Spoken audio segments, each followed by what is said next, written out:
শুভ সন্ধ্যা বন্ধুরা। দেখো আমার কাছে কতগুলো গাউন বানানোর অর্ডার এসেছে।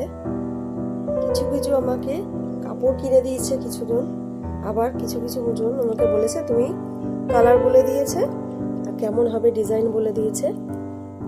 সেটার মতো আমি কাপড় নিয়ে এসেছি, সমস্ত কিছু নেট ফেট সব কিনে এনেছি।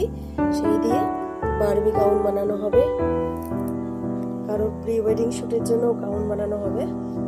তোমরাও যদি কেউ এরকম বানাতে চাও, এরকম কাপড় দিয়ে তোমরা যোগাযোগ করতে পারো আমার সাথে। নিজেরাও তোমরা কাপড় কিনে দিতে পারো, অথবা আমাকে কালার মেনশন করে বলে দেবে কোন মেটেরিয়ালের মধ্যে এরকম ডিজাইন হবে, আমি অ্যাজ ইট ইজ করে দেব। এখন আপাতত আমার কাছে 1 2 3 4 5 6 7 8 9টা আমার কাছে আপাতত বারবি গাউনের অর্ডার আছে। তোমরা যদি কেউ বানাতে চাও নিজেদের পছন্দের মতো ডিজাইন দিয়ে অথবা নিজেদের ইচ্ছা মতো কাপড় দিয়ে, তাহলে আমার সাথে যোগাযোগ করতে পারো।